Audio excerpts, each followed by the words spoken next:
Presento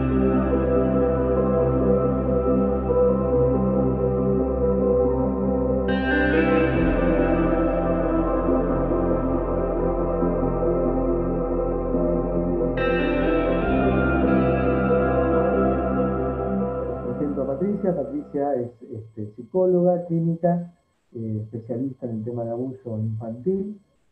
Bueno, el currículum es un poquito largo. Fue presidenta del tema de la infancia y abuso en Argentina. Trabaja en el tema hace muchos años, tiene sus especialidades en Estados Unidos. Bueno, no sé si hay algo, no voy a hacer cada uno tiene un currículum tan grande, pero me parece que con eso Patricia nos alcanza como para meternos en el tema y poder compartir. Muchísimas gracias, sabemos de tu tiempo, gracias por estar aquí y gracias por compartirnos tu sabiduría. No, un gustazo, un gustazo. Veo que son un montón. Yo conozco muy pocos, me estoy dando cuenta. Ahora, los que conozco son entrañables para mí, así que para mí es un placerazo estar acá. Lindo verlas a las hermanas Clarisas también, que no las conozco a ninguna y ese es un defecto que voy a tener que subsanar pronto, cuando se pueda viajar. Bueno, principalmente un cariño enorme a mis hermanos de Salta, que los extraño, que después de haber ido tanto el año pasado, este año sin ni siquiera dar una vueltita, se extraña. Bien, a ver por dónde empezamos.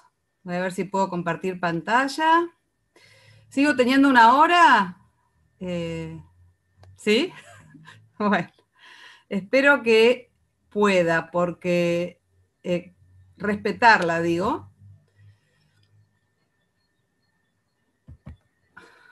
¿Ahí ven la pantalla? ¿La ven? Buenísimo. Bueno, entonces.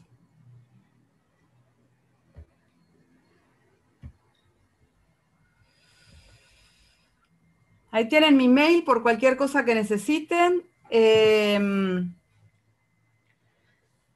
Y vamos a empezar, ¿sí? Yo sobre estas cosas, por ejemplo, parte de este Power, bueno, lo trabajé durante 3 días con los sacerdotes de Orán, ¿no? Otro que tengo para compartir con ustedes, yo lo trabajo todo un fin de semana, así que vamos a comprimir y algunas cosas voy a ir pasando, pero no se desesperen porque yo ya le pasé los Powers a Fernando y él se comprometió a compartírselos. Así que no, tampoco tiene que estar escribiendo como locos porque lo van a tener, Dios mediante, prontamente. Bueno, primero que nada, feliz San Francisco ayer. Y bueno, seguimos con las fiestas, hablando de un tema que no es tan agradable, lamentablemente no es tan festivo, pero sí para mí es una fiesta poder estar compartiendo esto con ustedes y que bueno, ustedes son de lo más abierto que hay en la iglesia argentina, ni hablar, pero que se pueda estar hablando de esto, que se pueda estar cuestionando estas cosas y uno pensando sobre su lugar en todo esto, realmente es una fiesta para mí eso. Fíjense que yo mi primera experiencia acá en la Argentina, cuando volví de trabajar en Estados Unidos, la tuve, o sea, quise poner todo esto en algún lugar, lo que había aprendido durante 3 años, y ahora llevo 30, y trabajando en esto. Empecé muy joven, como ven. Lo hice en la diócesis de San Isidro, donde estuve durante un año trabajando, 10 años, perdón, trabajando en el equipo de minoridad y fundé el primer centro que hubo en la provincia de Buenos Aires de prevención y de atención a toda esta temática en el 93. Pero casi 10 años después, cuando hubo que hacer éramos como una ONG, digamos, semi pública, porque trabajábamos los casos que nos mandaba directamente la Fiscalía para hacer las validaciones de abuso, por ejemplo. Y en un momento me llama el fiscal, me dice, tengo 20 nenitos abusados por su transportista. Yo tenía un equipo, ¿no? Chicos aparte con discapacidad. Quiero que los evalúe tu equipo y que no los evalúe la gente del cuerpo médico forense, ¿no? Y cuando yo hablo con quien yo tenía como superior, digamos, que nos daba el espacio ahí, el cura Aníbal Coereza, que era un santazo, muy, muy bueno, muy, muy con los pies en la tierra, pero me dice, no, nosotros no podemos denunciar, Patricia. Le digo, ¿cómo no podemos denunciar? No, vos no podés hacer esto y validar, pero lo vengo haciendo hace 10 años, Aníbal, ¿quién? Le digo, a ver, ¿cómo es esto? ¿Cuál es el rol?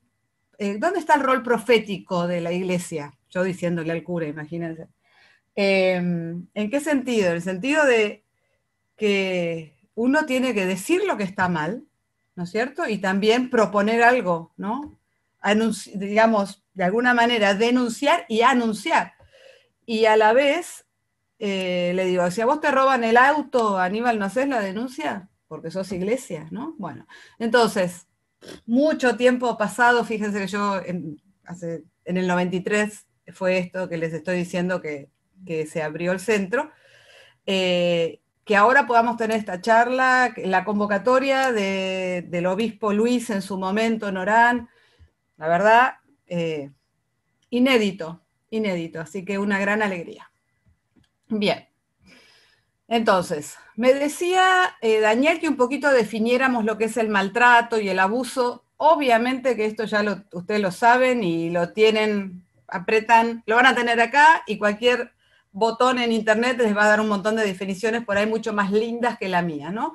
Pero sí, lo que estamos hablando es que hay adultos a cargo y niños y niñas que sufren, digamos, o sea, por omisión o por acción, un daño real o potencial, ¿no? Y ahí tenemos el abandono, donde ya no se atienden las necesidades básicas, el físico, o sea, ya es una acción, digamos, como un golpe, lo que sea. El abandono emocional, que es la falta de respuesta a las señales de las necesidades, ¿no es cierto?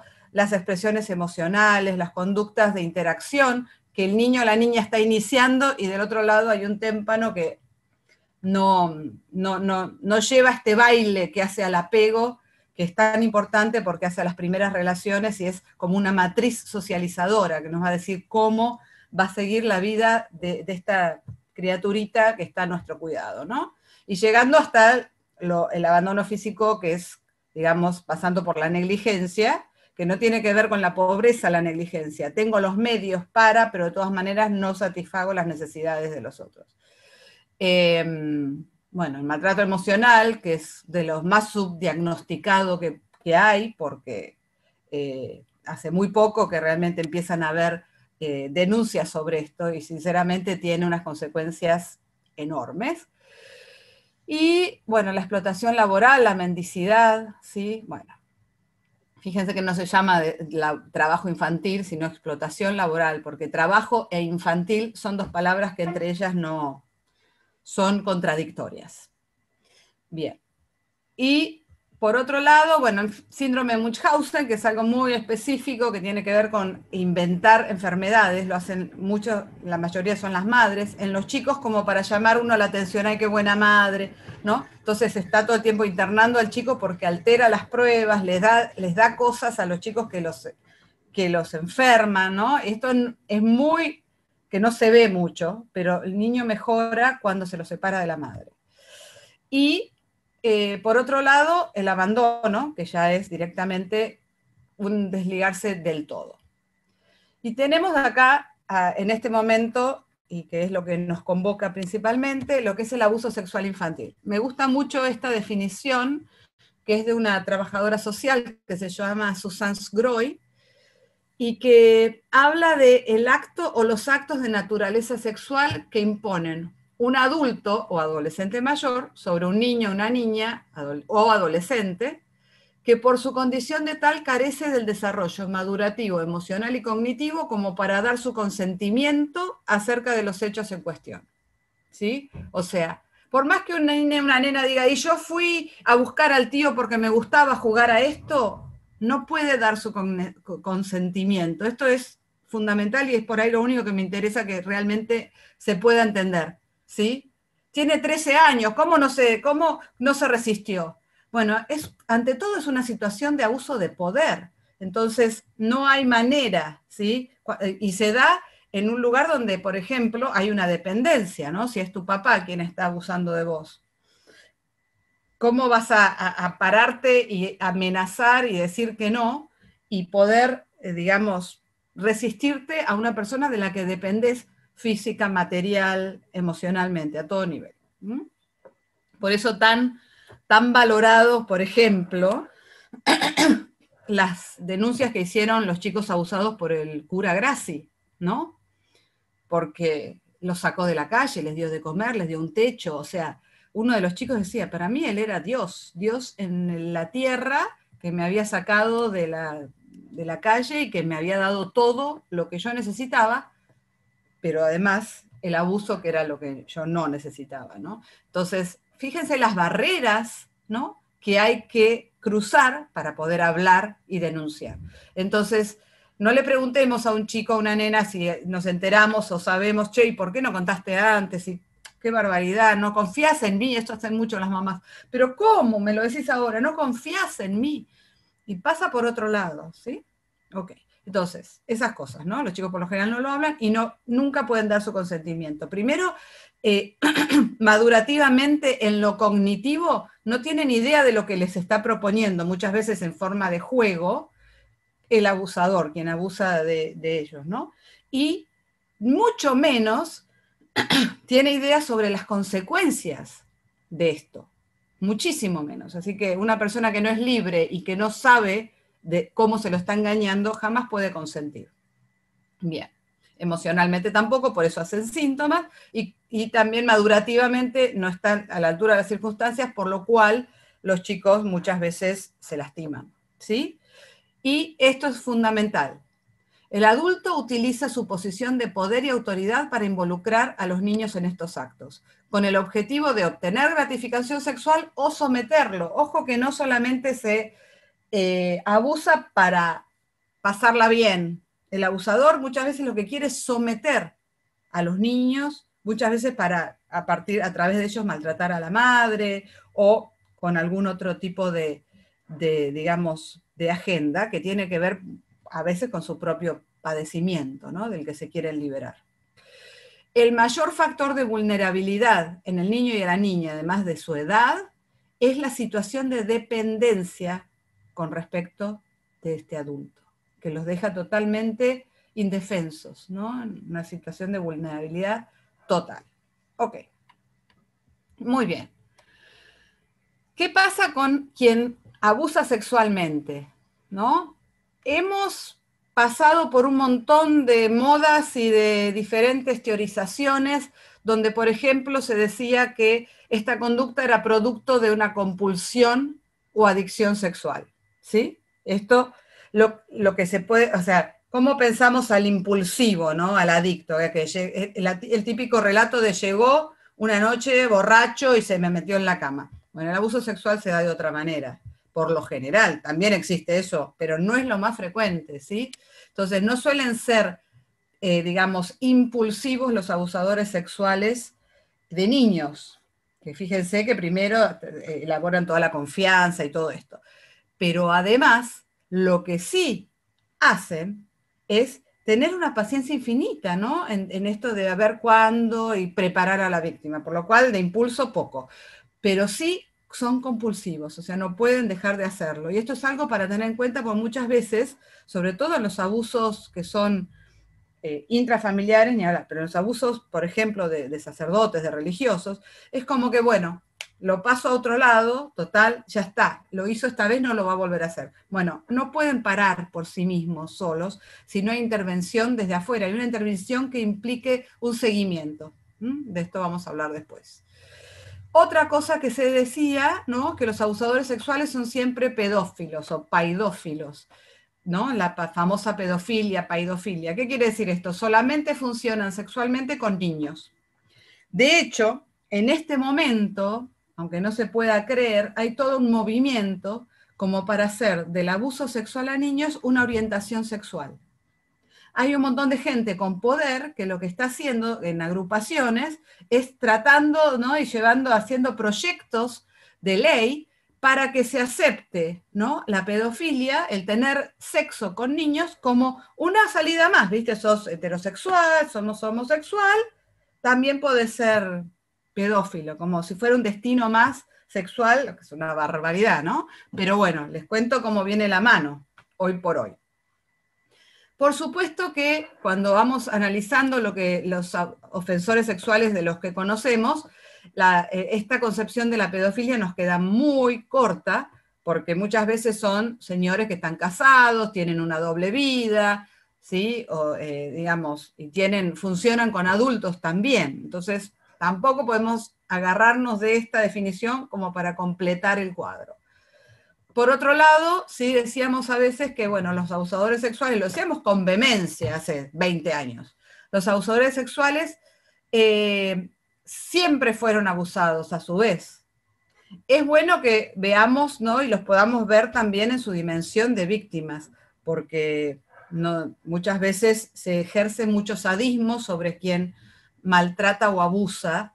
Está bien, nos despierta sentimientos, digamos, que no son muy agradables esto, y es comprensible. De hecho, yo, que les digo, hace 30 años laburo en esto, y trabajo también con abusadores sexuales, trabajo también sobre todo con jóvenes que han cometido. No se crean que tengo muchos, porque no consultan, no vienen a terapia, así que, pero yo he formado equipos, he formado un montón de gente, y casi nadie. Ahora tengo una psicóloga que quiere formarse como para trabajar también con abusadores. Entonces, es algo a lo que mis colegas le rehuyen, ¿sí? Entonces, gente que es la que más necesita ayuda y no tiene gente especializada que trabaje con ellos. Es un problema, ¿no? Bien. Bueno, esto tampoco siempre es así. Hay muchos abusadores sexuales que no han sido abusados ellos y que sí probablemente han tenido una infancia de muchísimo maltrato, algún otro tipo de maltrato severo, ¿sí? Eso lo vemos casi siempre, pero cada vez las cifras nuevas de las estadísticas, que por supuesto son todas hechas en otros países, nos dicen que cada vez hay menos, o sea, más personas que abusan de otros que no han sido ellos abusados. Entonces se nos van, digamos, escapando de los cuadros, ¿no? Uno quiere etiquetar y poner, a ver cómo es el perfil del abusador sexual. También está esto de, son personas que padecen severas disfunciones sexuales, no necesariamente, como decíamos antes. A veces son personas que están hiperestimuladas sexualmente y todo el día están con su cabeza puesta en esto. Bueno, entonces, como consecuencia podemos decir que los abusadores sexuales representan un grupo poblacional que puede representar desde serias patologías a ninguna. Y en esto es complicado, ¿no? Porque gente formada, colegas, que acá tengo varios en el grupo, puede pensar, pero pucha, ¿cómo puede ser? ¿Sí? Si están enfermos, el que hace una cosa así está enfermo. Bueno, resulta que muchas veces se nos escapan de los diagnósticos así, digamos, más profundos, donde se le tira toda la artillería pesada, el Rorschach en Minnesota, y nos salen, como digo yo, child singles. Así que no hay que sobreestimar a la psicología, porque estos señores se nos escapan también de acá. Bueno, ahora, cuando los abusos sexuales se cometen por parte de religiosos, ¿sí?, alteran catastróficamente el desarrollo psicosexual, psicosocial y espiritual de las personas victimizadas. Acá tenemos una faceta diferente de lo que la mayoría de mis colegas no tiene idea ni se quiere enterar, pero realmente hay una dimensión, que es la dimensión espiritual, de la que también necesitan una recuperación, ¿sí? Y en eso ustedes son los que más experiencia tienen como para poder ayudar y acompañar a esta gente, ¿no?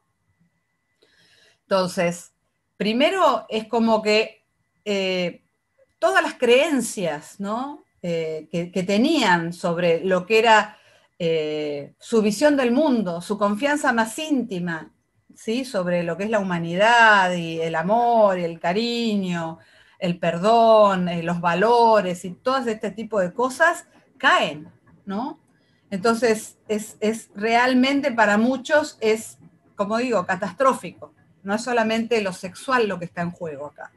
Entonces, importante tener esto, ¿no? Muy en cuenta. Acá tenemos también un alma dañada que necesita de nuestra ayuda, ¿no? Y que a la persona que tendría que haberla acompañado en este camino de espiritualidad, ¿no? Y de poder, qué sé yo, descubrir lo que es Jesús, el Evangelio o la religión que sea, bueno, en vez de proveerle eso, lo que le dio fue daño. Fíjense esto, ¿no? Entonces,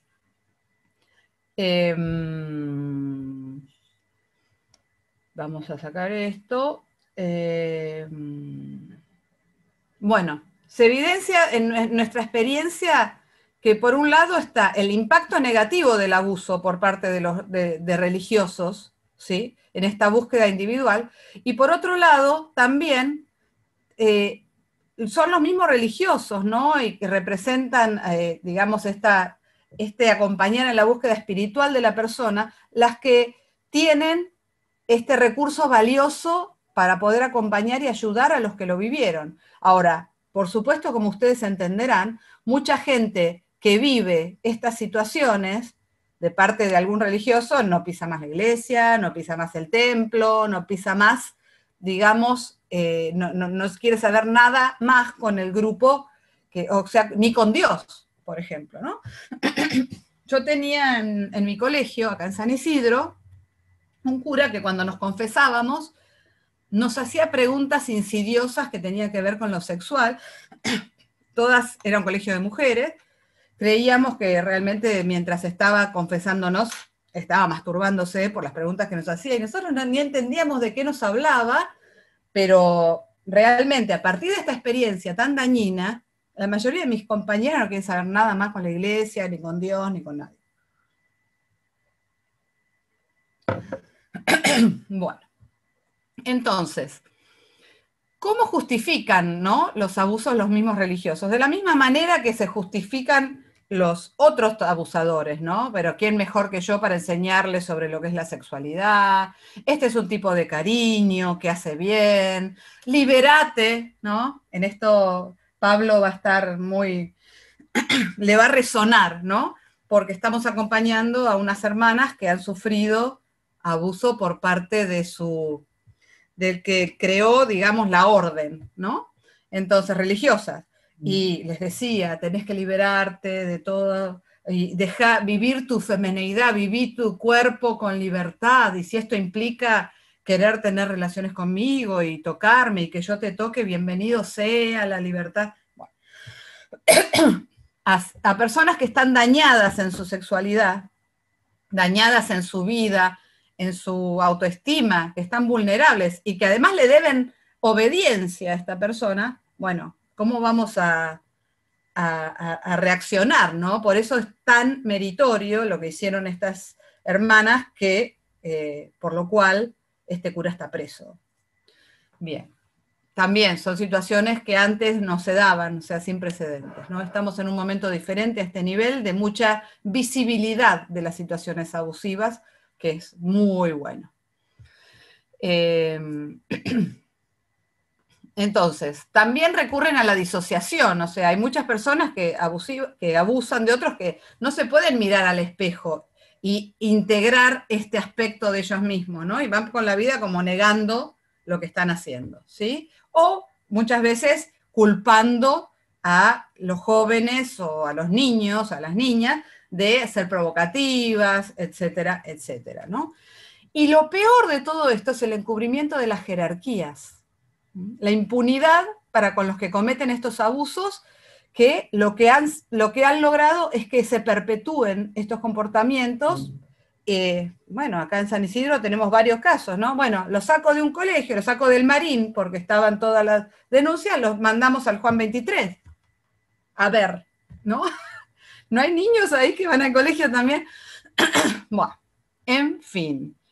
O si no, los llevo a un lugar lejano donde, bueno, sería bueno un lugar lejano, donde puedan puedan trabajar lo propio, pero la verdad que siguen en contacto con niños, esto va a seguir pasando. Entonces no es cuidar tampoco a la persona que tiene esta dificultad, ¿no? Bien. El encubrimiento de las jerarquías es lo que más le molesta a las personas que han sido victimizadas. Esto es importante tenerlo en cuenta. Muchas veces les molesta más que el mismo abuso.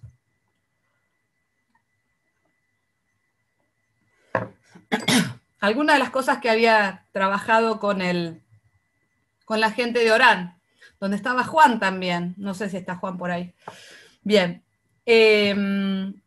esto es así, ha sido durante toda la vida, ¿no?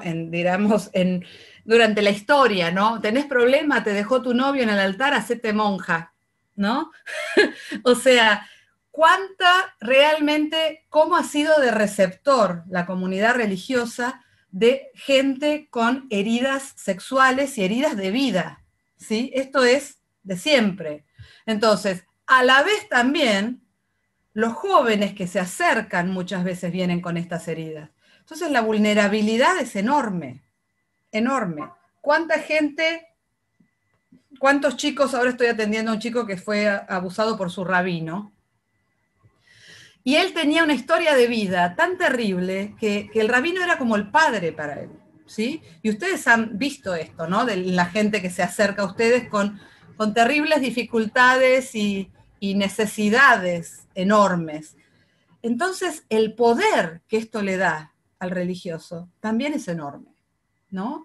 Es una cuestión donde uno realmente tiene que mirar y ver, a ver, ¿dónde está el límite? ¿Soy el padre, no soy el padre? ¿Soy el hermano? ¿Qué significa esto de ser hermano? ¿No? Ustedes son a veces muy, muy cercanos, ¿no? Y esto es lo lindo justamente que tienen como provincia, pero hay que pensar también un poquito en el que está enfrente. ¿Cómo se siente el que está del otro lado?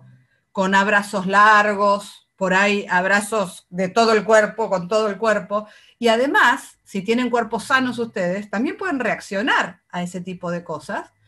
Tienen que tener mucho cuidado, ¿no? Yo sé que esto lo tienen trabajado ustedes, pero mucha gente no. Muchas comunidades religiosas no.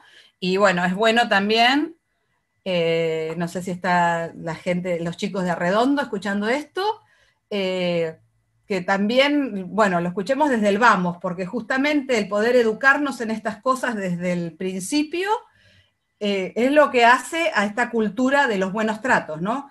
El autocuidado y el cuidado del otro. Si yo no me cuido a mí mismo, poco voy a poder cuidar al otro. Eso es algo también importante para tener en cuenta, porque somos de la cultura, por lo menos los que tenemos más de 50, de que es todo para afuera, ¿no? Todo para los demás y bueno, y no importa vos en último lugar, pero yo siempre digo, y bueno, hago, ¿cómo se dice?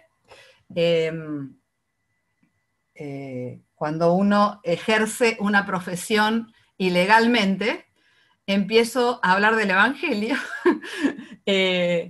Bueno, no, yo sé que tengo como hermana que soy, me considero franciscana de alma, tengo derecho a hacer esto, pero bueno, en las sesiones empiezo a hablar sobre realmente que si lo que dijo Jesús, ¿no? Jesús no dijo amar al otro más que a uno mismo, dijo tanto como a uno mismo, entonces él mismo está reconociendo ahí cuál es el primer amor y el amor más grande que tenemos, ¿no? O sea, en cuanto a poder realmente cuidarnos y desde ahí cuidar a los demás. Perdonen esta indiscreción, decirles a ustedes esto, Dios mío, qué cara dura. Bien. Y entonces, con el tema del celibato, ¿sí? No necesariamente es un factor de riesgo. Todo el mundo anda diciendo por la calle, ¿no? Claro, los curas, en realidad los curas están, y los religiosos, si abusan es porque no ejercen su sexualidad libremente y porque tienen mucha represión por el celibato. Sabemos que esto no es así, sabemos que hay gente que lo tiene muy bien trabajado y es motivo de constante trabajo, pero no necesariamente. Esto no quiere decir que yo considere que los religiosos tienen que ser célibes. Me reservo la opinión, pero bueno, no importa. Lo que les quiero decir es que es un tema que no necesariamente es un factor de riesgo, pese a que digamos, la gente hace como 1 más 1, 2. Si estás en una situación de que no ejerces libremente, bueno, libremente se ha elegido, digamos, dejar este aspecto por otras cosas, y eso tiene mucho valor, y no necesariamente es un factor de riesgo, pero sí lo puede ser. Entonces es algo a trabajar muchísimo. ¿Mm? Bien. Ok. Bueno, así como la homosexualidad, no porque, digamos, un religioso pueda ser homosexual. Yo me acuerdo cuando estuve dando la charla esta a los curas, me decían, no, pero si sabemos que es homosexual no puede entrar a ser cura. Digo, ¿y por qué? Le decía yo, ¿por qué? O sea, ¿cuál es la diferencia? Puede ser un homosexual o un heterosexual célibe, ¿no? Lo que pasa es que, bueno, mucha parte de la iglesia todavía sigue viendo la homosexualidad como una enfermedad. Entonces, desde ese lugar da miedo. Pero les aseguro que la mayoría de los abusadores que nos hemos topado en nuestro trabajo no son homosexuales, son heterosexuales. Entonces, acá hay un gran mito y un gran prejuicio que tenemos que trabajar. ¿Ok? Bien. Bien, y es real esto de que el acompañamiento a los que recién empiezan muchas veces es insuficiente, no alcanza.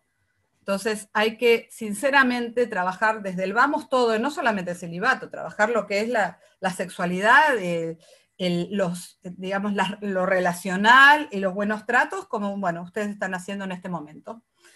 Lo que es verdad a todo nivel, sea religioso o no, es que en quien abusa a un niño, a un adolescente, tiene un comportamiento sexual inmaduro, narcisista, o sea, solamente está pensando en lo que le pasa a él, en su placer, en su necesidad de liberar su trauma, etc. O psicopático, en el sentido de, muchos psicópatas son narcisistas también, son parientes cercanos. El narcisista es el que piensa solamente en uno, ¿no? Tiene esta cosa de un autocentrismo enorme y no mira lo que le está pasando al otro, lo mismo que el psicópata que no tiene, digamos, la conciencia del daño, ¿no?, que está haciendo, no siente esta culpa que muchas veces el resto sentimos. Entonces, no lo considera como otra persona en su inmadurez. Entonces lo arrastra y lo hace objeto de su placer o de su sometimiento. Entonces la persona está cosificada en esta relación por alguien que desde su, digamos, inmadurez por lo pronto, para decir algo, lo somete o la somete. Muchas veces son personas inhibidas que no se atreven a enfrentarse a su propia sexualidad y actuar en consecuencia. Entonces, por diferentes motivos se resisten a dejar este lugar, ¿no es cierto? Y quieren seguir haciendo todo a la vez, y bueno, se complica.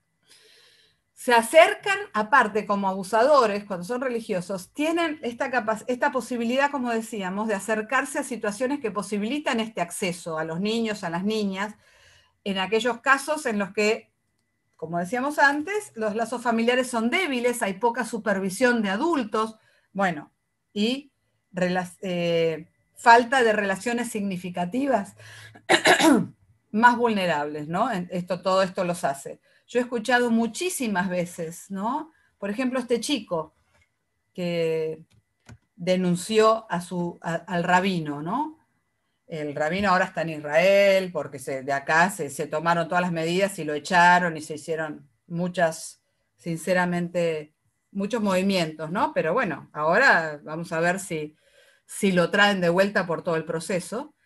Pero me decía, él para mí no sabes lo que era para mí él, era todo. Yo iba y me quedaba ahí, festejaba todas las reuniones, las fiestas, rezábamos juntos, meditábamos juntos, era un referente importantísimo para mí. O sea, terrible el abuso, pero lo que más siento es la pérdida de esta relación, ¿sí?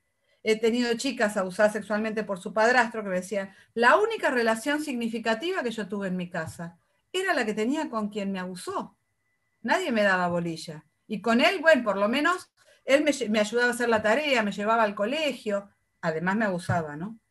¿Entienden? Esto se complica a veces para entender, porque uno piensa, si abusa de él ya lo odia, ¿no? Tenemos esta cosa binaria, bueno, malo, lindo, no.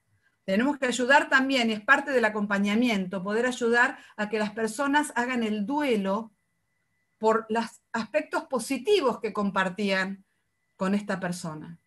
¿Sí? Esto cuesta entenderlo a nosotros, ¿no? Pero es importantísimo. Muchas veces se revictimiza a las personas desde ahí, desde este lugar de ¿cómo podés? ¿No? Ni hablemos de la mujer golpeada, ¿no? Si se le ocurre decir algo positivo de su golpeador en un grupo de autoayuda, la matan.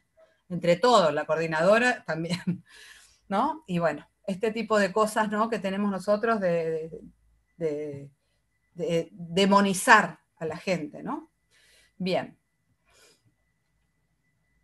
Bueno, obviamente hablábamos del poder, ¿no? Y el abuso de poder, ya yendo a otro tipo de cosas, no solamente el abuso sexual, es algo en lo que se cae muchísimo en esta iglesia jerárquica que tenemos, pero bueno, es algo que le voy a dejar para que desarrollen los otros expositores, pero es importante tenerlo en cuenta. El abuso sexual también es un abuso de poder.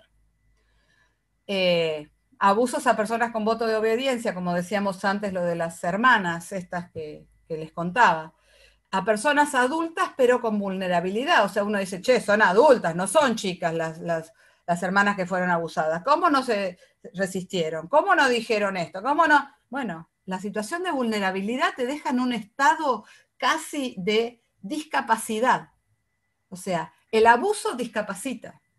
Por eso la ley fue por suerte cambiando y se entiende que un chico de 8, 10, menos 4 años, no puede denunciar a quien abusa, no, a quien lo o la abusa, no lo puede denunciar. Por eso la nueva ley habla de, primero hubo un paso intermedio que después de llegados a los 18 años empieza a correr esto de la prescripción, ¿no? De ser, que prescribe la causa, digamos. O sea, 10 años después de los 18. Pero a los 18 muchas veces tampoco pueden. No es que alcanzó la mayoría de edad y esto le vino con un salvoconducto de su sanidad mental, ¿no? Entonces, importante tener esto en cuenta. Y bueno, el tema del abuso de confianza ya lo hablábamos antes. Y decíamos esto, ¿no? Lo dañino, lo más dañino para las víctimas muchas veces no es el abuso mismo, que entraña abuso de autoridad, de traición de la confianza, sino el encubrimiento, porque el encubrimiento facilita el silencio, a veces por no querer perjudicar a la institución religiosa. Yo estoy viendo a una paciente, también abusada por un seminarista cuando ella era chiquita, que vivía así como si fuera un lugar como si fueran los focolares, no eran los focolares, pero que las familias estaban metidas en toda la situación, digamos, religiosa, vivían como misioneros, y entonces ella decía, no, yo no voy a hablar de esto, ¿no? Esto le va a hacer mal a la comunidad en general. Entonces son muchas las cosas que están en juego, más allá de las amenazas, ¿no? Y cómo el abusador formatea la cabeza de la víctima, diciéndole, pero vos me venías a buscar, a vos te gustaba, ¿sí? Etcétera, etcétera, por lo cual los chicos menos hablan. ¿Quién va a querer decir algo de lo que se siente tan culpable y responsable? ¿Mm?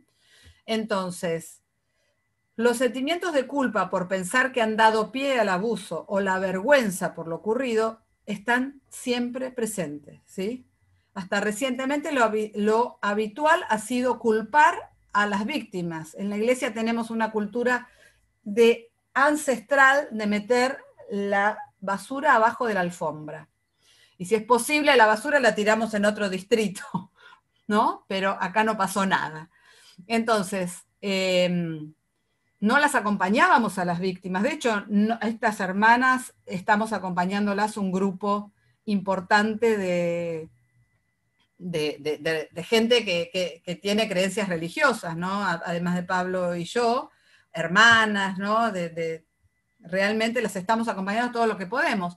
Pero, por ejemplo, ¿no? El arzobispo debería estar velando por su bienestar y ni siquiera paga el tratamiento religioso, perdón, el tratamiento psicológico, y además las chicas están con necesidades reales, ¿no? No se pueden pagar un alquiler. Se fueron digamos, de la orden que es contenedora en tantos aspectos, y ahora están pasando necesidades, cuando en realidad esto pasó dentro de la orden.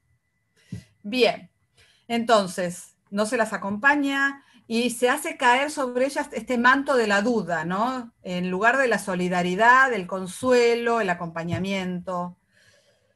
Bien, y por supuesto, lo vuelvo a decir porque es muy importante, ellas sobre todo lamentan la falta de un reconocimiento de culpa auténtico y creíble, ¿no? Porque por otro lado se les dice, hay que perdonar, hay que perdonar. El perdón tiene que ser el resultado de un proceso, no algo hecho en un primer momento. Y además, muchas de estas chicas y otras personas no tienen a nadie pidiéndole disculpas, ¿sí? Y la otra persona está como si nada hubiese pasado. Bien. Las instituciones religiosas suelen no percibir o negar lo deshumanizante del abuso sexual por parte de sus ministros, ni siquiera las gravísimas consecuencias. Y se justifican a veces diciendo, bueno, ellos ya trajeron este mal hábito cuando entraron, nosotros no nos dimos cuenta, ¿sí? Los admitimos por error. Bueno, ya les digo que si le hacen un psicodiagnóstico por ahí tampoco sale esto, ¿no? Y de todas maneras hay que tomar el toro por las astas cuando esto pasó ya dentro de la institución, ¿sí? Bueno, ustedes ya saben que en los casos que son llamados a declarar los curas, Francisco eliminó el secreto de confesión. Esto es, sinceramente, una novedad enorme, un avance impensable, ¿sí? Porque justo pasó más o menos cuando estaba yo en Orán dando la charla, y yo les decía a ustedes, si viene alguien a confesarse, no, el secreto de confesión, pero es alguien que está viviendo en este momento, esta situación. ¿Y cómo no van a hacer ustedes algo para que esto pare? ¿No? O si viene el abusador a confesarse. Les tiro ese paquete que les corresponde a ustedes, donde sinceramente hay mucho para trabajar. ¿Sí? Bien. Entonces, también se comprometió el Papa a que hay que dar la debida información a las víctimas y a las comunidades afectadas sobre los procesos, por ejemplo, los procesos canónicos. Esto no sucede, sigue sin suceder. Bueno, de los estudios se los dejo para que los vean después, lo que dicen, digamos, las investigaciones. Hay una investigación alemana súper rica y de muchísimos años, ¿no? Que ahí está. Bien, por otro lado, ¿no? Urge perfeccionar la investigación y la sanción de los delitos en el derecho canónico. Las etapas de procedimiento y las decisiones adoptadas tienen que ser transparentes, comprensibles, comunicadas a todas las partes involucradas. Las sanciones tienen que ser proporcionales a la gravedad del delito también, ¿no? Y aparte esto del seguimiento, ¿no? ¿Quién sigue? Ok, no puede ir más, ¿se acuerdan? El cura Grassi no podía ir más y después salió que estaba dando misa en Felices los Niños.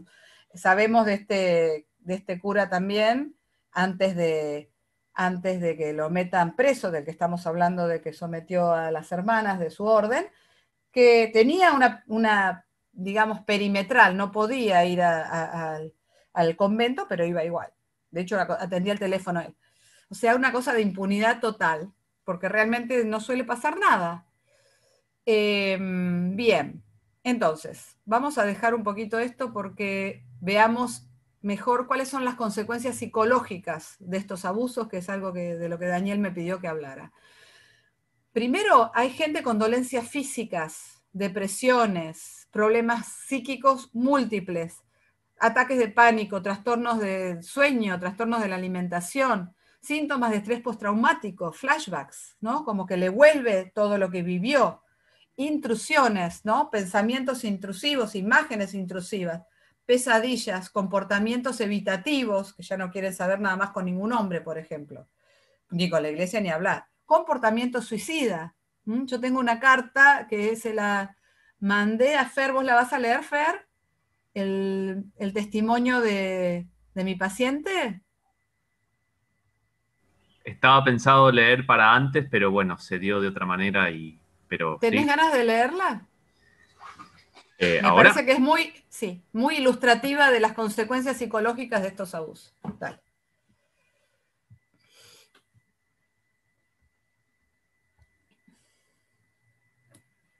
¿La tenés a mano?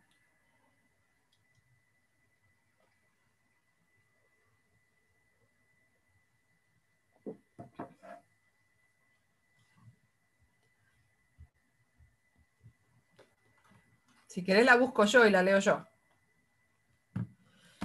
Yo para que escuchen otra voz. Están medio cansados de mí.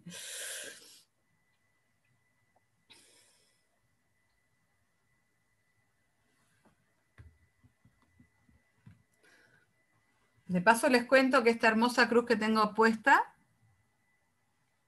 la tengo al revés, no la ven bien, que está hecha en Centroamérica y me la regaló el Elvio. Ahí te vi, Elvio, por ahí, ¿eh? Después te voy a tomar lección de la charla que di.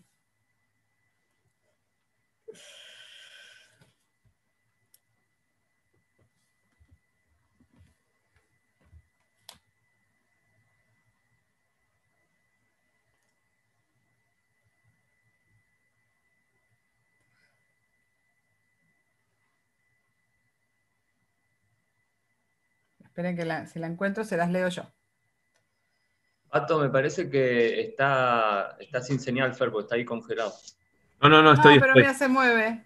congelado buscando el archivo. Ya está, ahí lo tengo. Mirá que en Mariló, Nico, hay mucho mejor señal que en La Teja, ¿eh? Un besote, hermanitos. Ahí lo tengo. ¿Se Eh, escucha? Vamos. Sí. Soy María. Soy uruguaya. Tengo 42 años.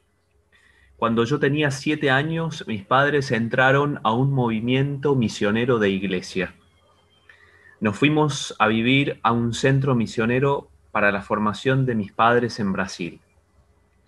El centro se dividía en 3 zonas: misioneros, misioneras y las casas de las familias. A los 8 años, un misionero en formación, Miguel, que en ese momento tenía 24 años, comenzó a abusar sexualmente de mí hasta los 12 años. Después de la primera vez me pidió perdón, pero lo siguió haciendo. Y me dio algunas monedas, lo que me hizo sentir muy culpable, como si yo lo provocara. Él me hacía creer que yo era la que lo buscaba, que a mí me gustaba. Nos hacía esto a una amiga y a mí, y después nosotras teníamos juegos sexualizados entre nosotras a su pedido. En las misas me descomponía cuando él predicaba, por su hipocresía. Era muy amigo de mi familia y venía seguido a casa. Por lo visto, en el año 1989, cuando Miguel tenía 28 y yo 12 años, expresó a su acompañante que tenía una tendencia pederasta. No sé muy bien qué comentó. Según la versión de Miguel, varios años después, parece que él confesó el abuso y quiso pedir perdón a mis padres, pero los superiores no lo dejaron y lo echaron de la comunidad.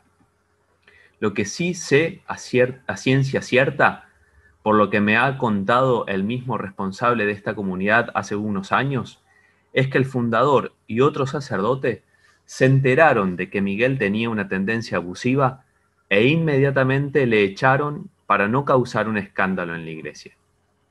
Yo tenía 12 años cuando Miguel se fue a su país, Colombia.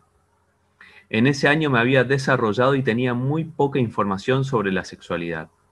La regla se me fue por un tiempo, y como en todo ese tiempo hubo penetración por parte de él, yo no sabía si es que estaba embarazada. No tenía confianza con nadie para hacer esas preguntas. También me sentía presionada porque cuando Miguel se fue, me pusieron una misionera como acompañante y era la única niña que tenía acompañamiento. Yo me sentía muy culpable y notaba mucha tensión. Viví un gran infierno. Fue una pena que mis padres no fueran informados. Mucho sufrimiento me hubieran ahorrado. Con respecto a la afectividad y sexualidad en esta comunidad, era muy rígida, hasta obsesiva en este aspecto, y había medidas muy estrictas. En mi acompañamiento espiritual empecé a sacar algunos recuerdos del abuso, cuando yo tenía unos 21 años más o menos. Cuando tuve 23 años, le conté al fundador lo que me hizo Miguel. Y en esa conversación me di cuenta de que ya lo sabía, ya que no se sorprendió de lo que le decía. Me preguntó si se lo había dicho a mis padres. Yo le dije que no. Me pidió que no se lo contara, ni a ellos ni a nadie. Y todo quedó ahí. No hubo ningún tipo de ayuda, solo silencio. Yo, desde los 24 años, sufro depresión, estrés postraumático. Al día de hoy veo que quieren seguir silenciando lo que viví. Lo han reconocido y me han pedido perdón formalmente. Pero hay cosas que me siguen haciendo daño. Hacen campañas contra el abuso, pero lo que me dolió es que la junta de responsables vio conveniente omitir decir que el abusador era un misionero de su comunidad. Y me duele que solo lo hicieran desaparecer. Yo no podía hacer justicia en ese momento. Tardé casi 10 años en hablar. Hace algunos años, él me conectó por Facebook y por mail me pidió perdón. Eso me ayudó mucho porque yo tenía mucho sufrimiento en la nebulosa, dudaba de las cosas que habían pasado y él me las confirmó. Durante mucho tiempo pensé que yo era responsable de lo que viví. Ahora sé que yo no quería eso, que no me podía defender, que fui victimizada por él, que me hizo creer por años que era todo mi culpa. Me sentía atrapada en una trampa sin salida y no le podía decir a nadie. Desde que comprendí mejor las cosas no quise saber nada con la iglesia. Esto afectó mi espiritualidad y mi visión del mundo, que ya no era el lugar lindo y bueno que yo creí hasta mis 8 años. En este tiempo he tenido crisis de angustia y de ansiedad muy fuertes. He revivido lo duro que fue para mí, con 12 años, creer que estaba embarazada, fruto de una violación. Tuve crisis constantes durante semanas, tal vez 4 o 5 al día. Entre esto y muchas cosas más, sentí que no tenía capacidad de sufrir más y traté de suicidarme tomándome pastillas. Por suerte, la saqué barata y aquí sigo, retomando mi camino, mis sueños, volviendo a nacer.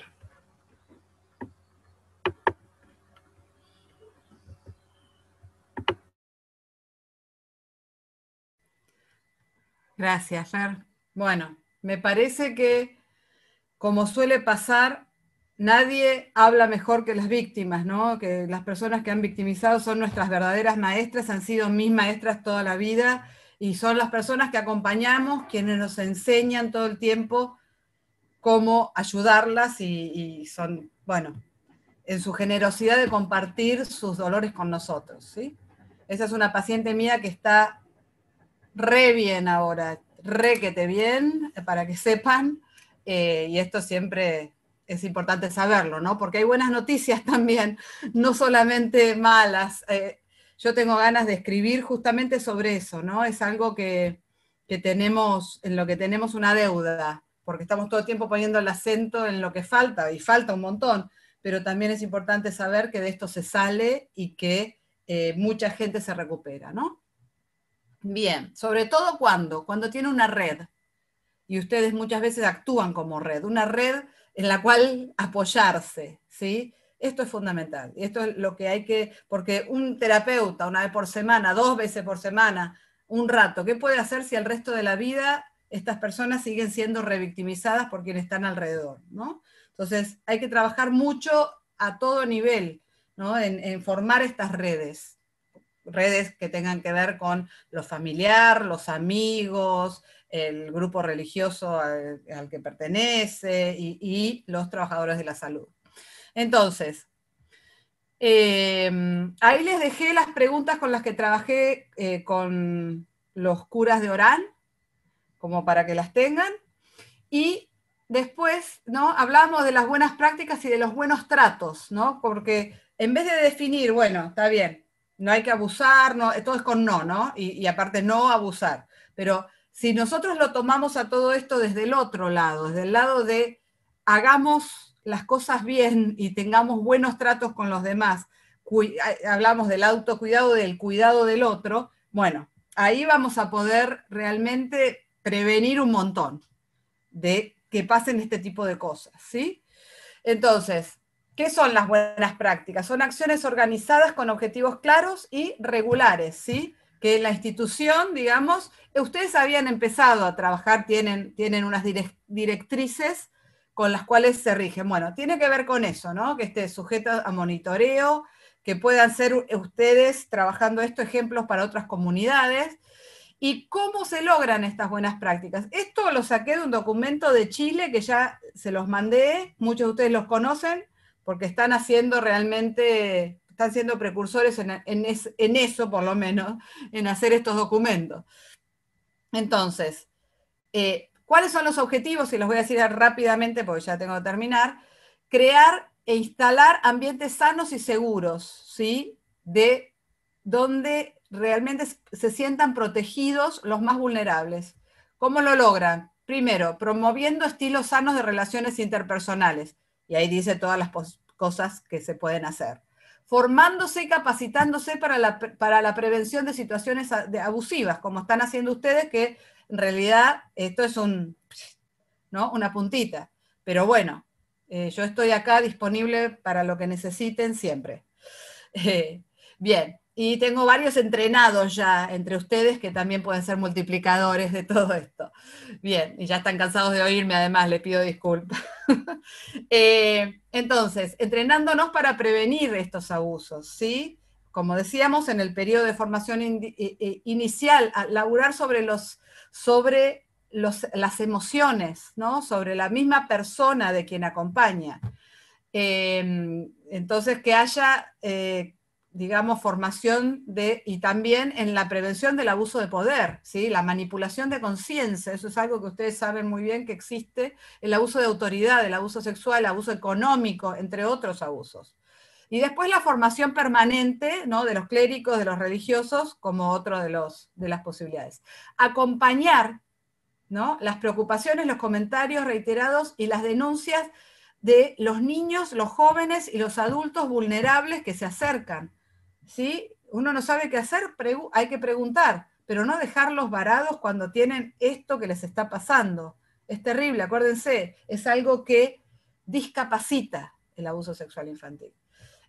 Conocer y compartir los protocolos, las leyes, qué es lo que tiene que hacer, acompañarlo en esto, atender las denuncias que se presentan, en vez, bueno, lo vamos a dejar ahí en el despacho, como han hecho tantos durante tanto tiempo, dar inicio a que se implementen estos protocolos. Después, cuidando a la comunidad que está afectada, ¿sí? Porque las comunidades están todas afectadas cuando esto pasa en el medio de la comunidad, y mucho más cuando pasa por parte de un religioso, ¿sí? Después, también asistiendo a la persona que ha sido denunciada o condenada. Yo sé que esto es complicado y muchas veces no da ganas, pero necesita, por lo pronto hay que supervisar si se están cumpliendo o no estas medidas cautelares que se dan, ¿no? Y cuando esta persona no es, digamos, no es sancionada por la justicia, digamos, civil, ¿no? Que es penal, pero digamos que tiene que ver con lo secular, entonces acompañarlo, ¿no? Acompañarlo también digamos, en cuanto, de alguna manera, prevenir la reincidencia. ¿Qué vamos a hacer con esta persona que estaba en nuestra comunidad y que cometió este delito que de alguna manera no recibió sanción en la justicia? ¿Esto qué quiere decir? ¿Que no existió el delito y ya está, se acabó y lo dejamos ahí solo? Bien. Y por otro lado, ¿qué pasa? ¿Qué va a hacer esta persona? ¿No? Bien. Ahí está el sitio del que saqué estos documentos, que igual ya se los mandé, pero para que lo tengan. No me queda mucho tiempo, ¿no? Tengo otro power enorme y divino para presentarles. Solamente les quiero compartir unas pocas diapositivas de esto,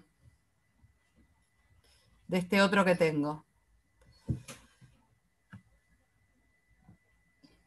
Primero, ¿sí? cómo se trabaja con los buenos tratos, los pilares o el trato, eso lo van a leer, y cualquier cosa hacemos después de que leen todo esto, podemos hacer otro encuentro.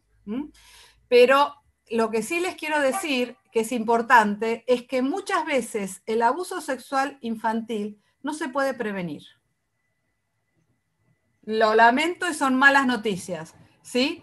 Pero hay, y acá están, ¿no? Congresos que se hicieron donde se vio todo lo que se había trabajado en abuso en el primer mundo para prevenir, y fíjense, no tenemos evidencias suficientes para afirmar que estos programas contribuyan a la prevención. O sea, seguía habiendo la misma cantidad o más abuso después de que se hizo el programa. ¿Por qué?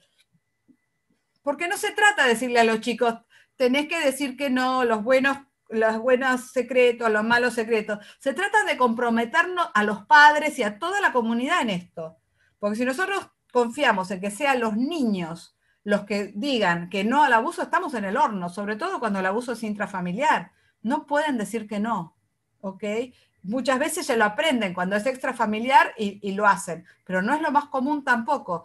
El abuso sexual es lo más subdiagnosticado. 1 de cada 10 niños hablan nada más. Tenemos 9 que nos están ocultando lo que les pasa, ¿sí? Entonces, las investigaciones mostraron que si bien los chicos incrementaron sus habilidades, no pudieron ponerlas en prácticas. Miren, 41 programas se están evaluando, o sea, no son cosas ligeras las que les estoy diciendo. Fíjense lo que concluyó Macmillan, que es un súper experto en este tema. Ninguno de los estudios que analizan las estrategias de intervención muestra una reducción en el número de episodios de abuso sexual. Todos estaban destinados a un incremento en el conocimiento en el tema. O sea, sí, la gente sabe y está bueno que, por supuesto, la educación sexual es fundamental. Sobre todo, hablar sobre lo normal, ¿no? O sea, digamos, cómo funciona el cuerpo, etcétera, etcétera. Y por otro lado, ¿qué dice Finkelhor? Otro, ¿no? También, que se vio que los programas incrementan el daño y el miedo en los niños y no los hacían menos vulnerables a sufrir una situación abusiva. O sea, no pongamos todo el ojo en que vamos a prevenir, digamos, con estas campañas y esa es la solución. Entonces, nos estamos haciendo, Mary Cross es una inglesa, no les estamos haciendo ningún favor a los niños y a las niñas si les estamos haciendo creer que ellos pueden evitar el abuso. La única prevención real es el establecimiento de sistemas que supongan un obstáculo para los agresores. Nunca evitaremos todos los abusos sexuales, es una realidad que nos toca vivir. Y ahí dicen que recomiendan, que lo tienen ahí, y Jorge Barudi, para terminar, ¿sí?, en el libro del dolor invisible de la infancia, escribe: abordamos un drama que refleja el fracaso de toda la comunidad. Hemos hecho nuestra la idea de que el estado del bienestar de un niño o una niña no es nunca un regalo o un efecto de la buena o la mala suerte. Al contrario, es un proceso humano, nunca solo individual, ni siquiera únicamente familiar, sino el resultado del esfuerzo conjunto de una comunidad. Hasta ahí llegué, tenía mucho más para decirles, pero bueno. Muchas gracias, gracias por escucharme, gracias. Vemos que también reducir esta problemática y este tema a una hora es injusto, pero bueno, la idea era que podamos todos tener una inquietud de alguna manera de por dónde va el tema y de por qué es tan importante este tema y demás. Pero bueno, yo no me voy a adelantar a la conclusión. Dejo la palabra a Fernando para que, no sé si hay alguien que va a hablar y preguntar o comentar.